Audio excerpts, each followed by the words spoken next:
नमस्कार, आप देख रहे हैं ग्लोबल इंडिया टाइम्स। आज हम आप लोग को बताने जा रहे हैं कि आखिर तालिबान को लेकर डोनाल्ड ट्रंप अमेरिकी राष्ट्रपति बाइडेन पर क्यों खफा हैं। तो बात यह है कि तालिबानियों को हजारों बख्तरबंद वाहन, सैकड़ों फाइटर और ट्रांसपोर्ट जेट थमाकर अफगानिस्तान से भागने वाले अब चीन के आगे भिल्ली बिग्गी बना हुआ है।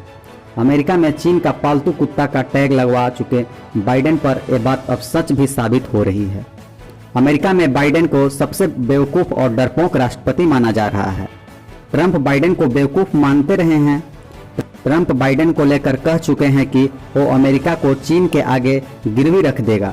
अब अमेरिका में बाइडेन को लेकर कही गई हर बात 100% सटीक जान पड़ती है, क्योंकि भारत के लिए आज तक दुश्मन नंबर 1 रहा बाइडेन हमेशा से ही चीन का हिमायती रहा है। अब उसने जो काम किया है वो भारत को भी संकट में डालने वाला है, क्योंकि अफगानिस्तान में बिगड़े हालात के बीच अमेरिका इन दिनों दोस्तों से ज़्यादा दुश्मनों को साधने पर जोर दे रहा है। बाइडेन प्रशासन ने पहली बार अमेरिका के दुश्मन नंबर 1 बने चीन सेना के साथ बातचीत की है। दोनों देशों के बीच ताइवान, साउथ चाइना सी, फ्यूगर, तिब्बत और हांगकांग जैसे अनगिनत मुद्दे तनाव चरम पर है। एक दिन पहले ही अमेरिकी नौसेना के एक युद्धपोत को ताइवान की खाड़ी से गुजरने पर चीन ने कड़ी प्रतिक्रिया दी है। जो बाइडेन अपने कार्यकाल के दौरान अमेरिका के दुश्मन देशों से दोस्ती की पहल कर रहे हैं। इसी साल जून महीने में बाइडेन ने रूस के राष्ट्रपति व्लादिमीर पुतिन के साथ जेनेवा में यूएस रूस शिखर सम्मेलन से मुलाकात की थी। इसके पहले उन्होंने पिछले 20 साल से अफगानिस्तान में जंग लड़ रही अमेरिकी सेना को पहले से निर्धारित डेडलाइन से पहले घर बुलाने का ऐलान किया था। अमेरिका बैक चैनल के जरिए वेनेजुएला और क्यूबा के साथ भी बातचीत में लगा हुआ है। अमेरिकी रक्षा मंत्रालय पेंटागन ने बताया है कि एक वरिष्ठ अधिकारी ने अमेरिका और चीन के बीच जोखिम प्रबंधन पर ध्यान केंद्रित करने के लिए जनवरी में राष्ट्रपति के पदभार संभालने के बाद पहली बार चीनी सेना के साथ बातचीत की है। अमेरिका वर्षों से चीन को अपने राष्ट्रीय सुरक्षा नीति के केंद्र में रखा है। बाइडेन प्रशासन ने बीजिंग के साथ प्रतिद्वंदिता को इस सदी की सबसे बड़ी भू राजनीतिक परीक्षा बताया है।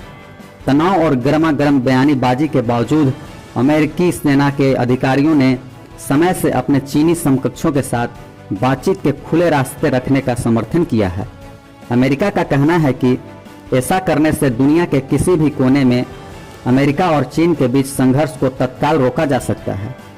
चीन पर अमेरिका के रक्षा उप सहायक सचिव माइकल चेज ने पिछले हफ्ते People's Liberation Army Office for International Military Corporation के डिप्टी डायरेक्टर और चीनी सेना के मेजर जनरल हुआंग जुएपिन के साथ बातचीत की थी।